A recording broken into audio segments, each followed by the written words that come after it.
issued by the order of the Governor of Bihar, as also the advertisement dated 30th May 2023, issued by the Bihar Public Service Commission.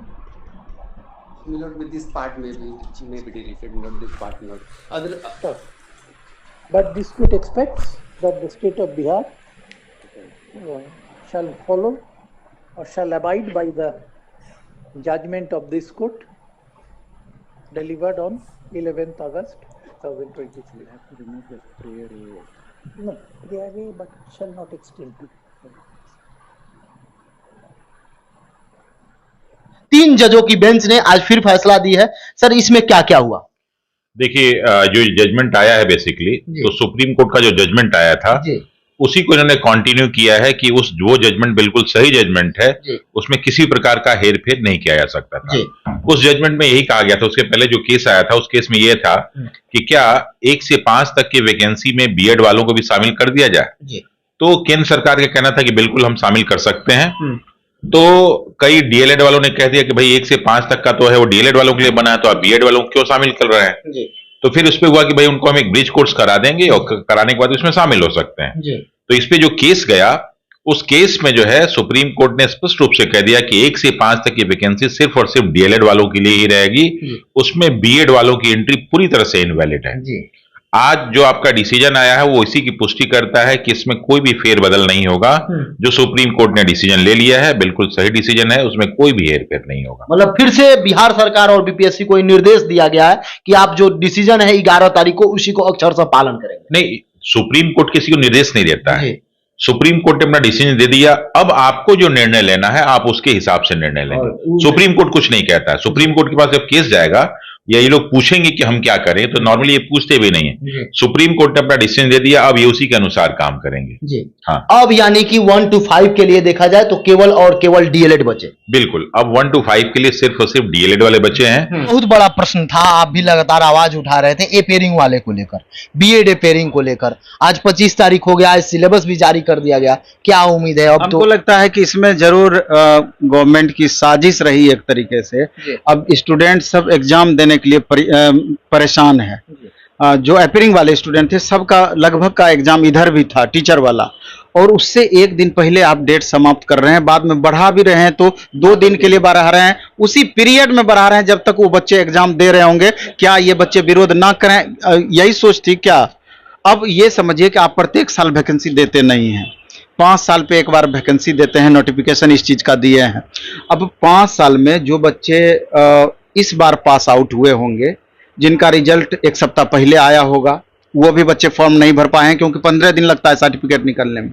जिनका result 2-4 दिन में आने वाला है, जिनका result 1 सप्ताह में आने वाला है, उन बच्चों पर कितनी गुजरती होगी, क्या गुजरती होगी, वो बच्चे फील करते हैं। क्योंकि उनको ये अंदेशा है कि अब इसके बाद 4 साल 5 साल के बाद ही हमको मौका मिल पाएगा। इतना मेहनत से ग्रेजुएशन किए, इतना मेहनत से बीएड किए, उनको कहीं ना कहीं प्रतीत हो रहा है कि हमारा इतना मेहनत किया हुआ उस पर पानी फिर रहा है, कहीं इतना मेहनत किया हुआ हमारा बेकार हो रहा है। एक तो ये कैंडिडेट प्रभावित है, दूसरा वैसे कैंडिडेट प्रभावित है जिसका कॉम्बिनेशन मैच नहीं कर रहा है। बहुत सारे ऐसे अभ्यर्थी हैं, ऑनर्स हिस्ट्री, साइकोलॉजी, सोशियोलॉजी, कहानी खत्म। बहुत सारे ऐसे ऑनर्स है कि पॉलिटिकल साइंस ऑनर्स है, उसके साथ एक इंग्लिश रखे हैं, दूसरा हिंदी है, या इस तरह का कुछ भी कॉम्बिनेशन है। मतलब कि कॉम्बिनेशन के वजह से बहुत का लाइफ बर्बाद है यहाँ पर। जबकि अदर स्टेट में, केवीएस में, इसके अलावा दिल्ली सबऑर्डिनेट में इस तरह की व्यवस्थाएं नहीं है। वहाँ इंडिविजुअल सब्जेक्ट को चूज करना होता है, कॉम्बिनेशन को, कॉम्बिनेशन वाली बात ही नहीं है, इंडिविजुअल सब्जेक्ट को चूज करना होता है। तो आखिर यहाँ पर उन स्टूडेंट की क्या गलती है कि जानकारी के अभाव के कारण उस तरह से वो ऑनर्स किए और बाद में बीएड भी साथ में कर लिए। वो अगर उनको उस तरह में कोई गाइड करने वाला नहीं था तो इस तरह का आप सिस्टम क्यों बनाए हैं? इस तरह से ऑनर्स करवाते ही क्यों हैं जिसका आगे चल करके इंप्लीमेंट नहीं हो पा रहा है? आज रोजगार की आप बात करते हैं, कैसे उन बच्चों को रोजगार मिल पाएगा, कैसे वो टीचर बन पाएंगे? तो ढेरों कैंडिडेट इस तरह का लगातार आते हैं।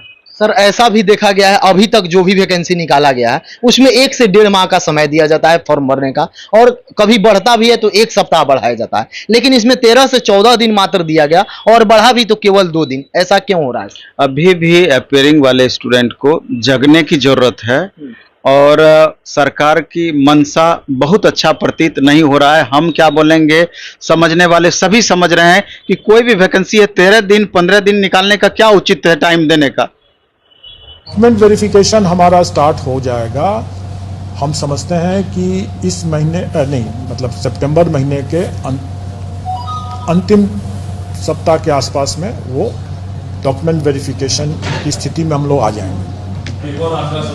आप मान के चलें कि 20 तारीख से 25 तारीख के बीच का एक लगभग का तिथि रहेगा जहां जब हम लोग डॉक्यूमेंट वेरिफिकेशन की मांग करेंगे।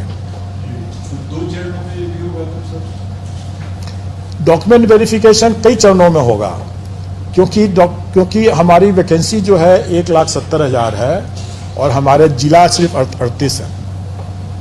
देखिए हम लोग जो निकालते हैं डॉक्यूमेंट वेरिफिकेशन के लिए वो प्रोविजनल रिजल्ट के बेसिस पर देते हैं कि जो लोग कंसिडरेशन जोन में आ गए, मतलब जो सफल होने वाले जो अभ्यर्थी हो गए, उनका हम डॉक्यूमेंट वेरीफाई करवाते हैं। ठीक हो, थोड़ा सा आशा की किरण, जिस तरीके से अभी असम वाला प्रकरण आप देख रहे हैं कि असम में जिस तरीके से अलाउ किया गया है, तो एक थोड़ा सा इन लोगों को लग रहा है कि मे बी कि उसी बेस पर हम लोग का भी मामला क्लियर हो सकता है। ये भविष्य के गर्त में है, ये तो आने वाले दिनों में ही इसका पता चलेगा। इसलिए हम अभी जो भी आपको डेटा पर चर्चा करना होगा, तो मेरे ख्याल से 100% बीएड अभ्यर्थी को साथ में लेकर के ही करना होगा। जिस तरीके से चेयरमैन सर का भी सुने कि 9th 10th 11th 12th इस सब का रिजल्ट हम जारी कर देंगे, लास्ट में फिर इसका भी रिजल्ट जारी कर देंगे, प्राइमरी का भी। जो डीएलएड वाले अभ्यर्थी हैं तो बीएड के संदर्भ में भी थोड़ा वो रोक के रख सकते हैं 2 लाख में। और डेटा यही कहता है प्रीवियस कि 60% अभ्यर्थी सीटेड डिस्क्वालीफाई करते हैं। 60%, 40% ही पास करते हैं। अगर 75,000 महिला अभ्यर्थी होगी तो 60% वहां से भी आप घटा दीजिए तो 25 लाख महिला अभ्यर्थी बचा, तो वो महिला अभ्यर्थी की संख्या और कम हो गया। तो स्वाभाविक है कि जब इतना सारा कारण है तो स्वाभाविक है कि कट ऑफ पर महिला अभ्यर्थी में और ज्यादा फर्क पड़ेगा, यानी महिलाओं का कट ऑफ नीचे जाएगा, ज्यादा नीचे जाएगा पुरुष के अपेक्षा। हाँ, एक तो सीट का रिजर्वेशन और ऊपर से डेटा ऐसा, तो निश्चित रूप से। तो अब अगर ओवरऑल हम बात करें, क्योंकि 2 लाख 2.5 लाख अभ्यर्थी एग्जाम में शामिल ही नहीं हुए हैं, अगर बीएड वाले अभ्यर्थी को भी एक साथ लेकर के चलें, क्योंकि बीएड वाले अभ्यर्थी को नहीं आप एक साथ लेकर चलते हैं तो अगर खाली डीएलएड बचता है वो तो क्वालिफाई कर जाएंगे, सबका नौकरी पक्का है, इस बात की गारंटी है। सबका? हाँ, सबका इस बात की गारंटी है जो क्वालिफाई कर जाएंगे। लेकिन अभी इस बात को हम या आप कहने वाले कौन होते हैं, क्योंकि जिस तरीके से बिहार गवर्नमेंट बच्चों को अलाउ की, बीपीएससी अलाउ की कि नहीं आपको एग्जाम देना है, तो हो सकता है कि जिस तरीके से असम का प्रकरण हुआ तो मे भी कि बीएड वाले अभ्यर्थी के साथ कुछ उचित न्याय मिल जाए इसको, अगर ऐसा संभव है तो। सुप्रीम कोर्ट अगर इस पर दया दृष्टि अपना दिखाती है तो क्यों अभी इग्नोर करने वाले आप और हम कौन होते हैं? अब बोला भी गया है कि मेरिट एक ही साथ बनेगा तो इग्नोर कैसे कर सकते हैं? तो उस परिस्थिति में अब फाइनल बात पर आइए, प्राथमिक पर। तो फाइनल बात पर अभी जो सिनेरियो जितनी भी बातों पर डिस्कस हुआ है, तो मेरे ख्याल से 60 से 65 के बीच में, थोड़ा डेटा हम दायरा थोड़ा बड़ा ले लिए, ऐसे 62 से 65 हम बोलते थे, लेकिन जब इतना चीज हम देखे 2.25 लाख अभ्यर्थी अभी शामिल एग्जाम में नहीं हुए, छोड़ दिए, तब हम कहते हैं कि 60 से 65 के बीच में जिनको भी मार्क्स आ रहा है पुरुष अभ्यर्थी को जनरल, वो 100% है कि उनका रिजल्ट होना चाहिए। आप खुद डेटा एनालिसिस कर सकते हैं। और इसी में कैटेगरी बाय कैटेगरी BC2 है, BC1 है, तो 2-2 मार्क्स आप कम करते चले जाइए। और EWS का भी OBC का समकक्ष होता है, समकक्ष होता है, BC2 के समकक्ष उसको आप ला सकते हैं, उनका भी 2 मार्क्स का कम आएगा। ये पुरुष अभ्यर्थी की बात कर रहे हैं। SC ST में अगर आप घुसिएगा तो हमको तो लगता है कि 52, 55, 50 प्लस में 50 से 55 के बीच में SC ST का श्योर है कि रिजल्ट हो जाएगा। दिव्यांग कैटेगरी का है तो उसका और आप नीचे ला सकते हैं, 50 से भी नीचे ला सकते हैं। वहीं अगर महिला अभ्यर्थी की अगर हम बात करें, अब आइए मेन पर, तो हमको लगता है कि महिला अभ्यर्थी का जिस तरीके से क्वालिफाइंग मार्क्स पहले से नीचे है, 32% क्वालिफाइंग है, तो 32% का मतलब हमको लगता है कि 38 मार्क्स के लगभग 38-39 के नंबर के बराबर होता है। अप्रोक्स।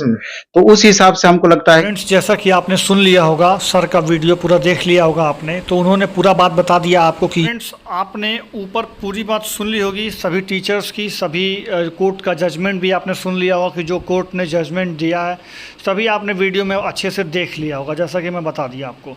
अब मैं आपको एक बहुत ज़रूरी सूचना देने जा रहा हूँ, उसके बाद मैं स्टेट पर ही बात करूँगा अभी पहले, लेकिन सूचना आप जान लीजिए।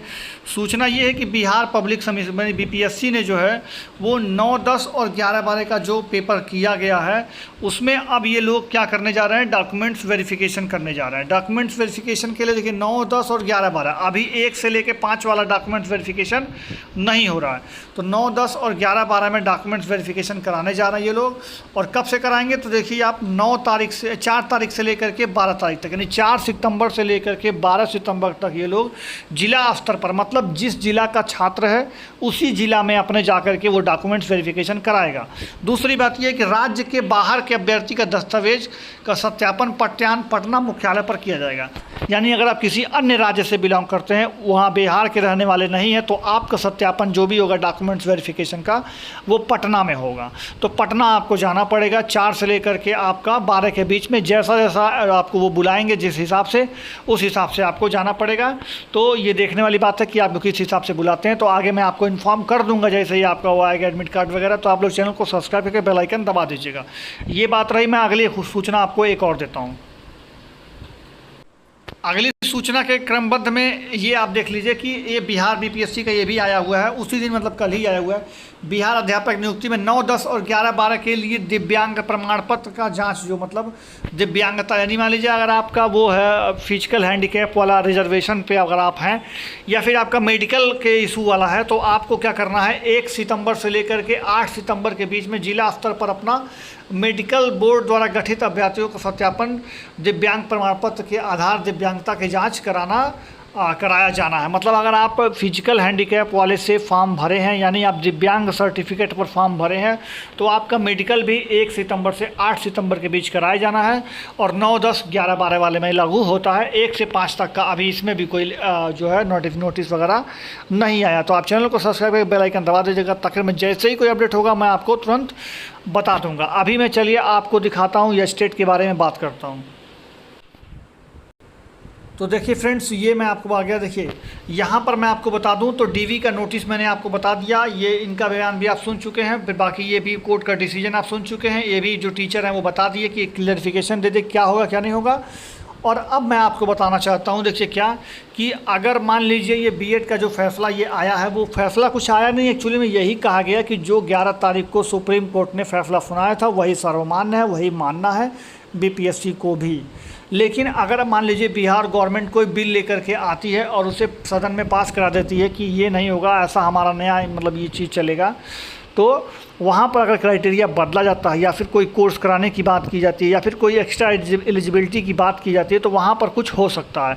तो अभी देखना है कि बिहार गवर्नमेंट इस पर क्या एक्शन लेती है और बीपीएससी का क्या इस पर रुख होता है। बाकी देखना, अगर बिहार गवर्नमेंट इसमें कोई इन्वॉल्वमेंट नहीं लेगी तो ये समझ के चलिए कि बीएड बाहर हो ही जाएगा। बाकी ये है कि 1 लाख जो ये पद आने वाला है, 1.5 लाख, इसके बारे में भी जान लीजिए। जो बिहार स्टेट का आपका फॉर्म निकला हुआ था, अभी 1 महीना पहले से भरा रहा था फॉर्म, अभी 25 तारीख तक फॉर्म भराया है। तो बिहार स्टेट में बहुत सारे बीएड के कैंडिडेट ऐसे हैं जो इस साल परीक्षा दिए हैं और इस साल पास भी हो जाएंगे, और या तो हो सकता है कि परीक्षा सारे समाप्त हो गए बट रिजल्ट नहीं आया है। तो उस कंडीशन में आपके पास रिजल्ट ना होने के कंडीशन में, यानी मार्कशीट उपलब्ध ना होने की कंडीशन में आप फॉर्म नहीं भर पाए हैं बिहार स्टेट का। और बिहार स्टेट जब करा लेंगे तो दिसंबर में नई वैकेंसी आने वाली है, जो कि करीब 1.5 लाख पद पर आने वाला है। तो उस वैकेंसी में भी आप नहीं बैठ पाएंगे। तो आपसे सबसे ज़्यादा आग्रह है कि इस वीडियो को ज़्यादा से ज़्यादा शेयर कीजिए कि बिहार स्टेट के मांग जो है वो सरकार तक पहुँचे और फिर से फॉर्म खुलवाया जाए, और उसमें बिहार जो ये बीएड अपेयरिंग है या फिर बीटीसी अपेयरिंग जो भी है उसको मौका दिया जाना चाहिए। तो ये चीज़ आप मांग करिएगा, ठीक है। बाकी जो है ये वैकेंसी आ जाएगी तो ठीक ही रहेगा और हो जाएगा आप लोग का। तो इसमें बिहार स्टेट में आपका जो है दिक्कत कर रहा है, तो इसको जो है मांग आपको करनी पड़ेगी। तो बाकी ये था, बाकी कट ऑफ आप लोगों को पता चल ही गया होगा कि 60+ लोग बता रहे हैं और वो सही भी है, उससे ज़्यादा जाएगा भी नहीं, कभी जीवन में नहीं जाएगा। तो अगर आपका उतना है तो आप तो 100% श्योर है कि हो जाएंगे। बीएड वाले थोड़ा सा चक्कर में हैं, अभी देखिए क्या होता है। जैसे कुछ इन्फॉर्मेशन होगी मैं आपको ज़रूर डाल दूंगा।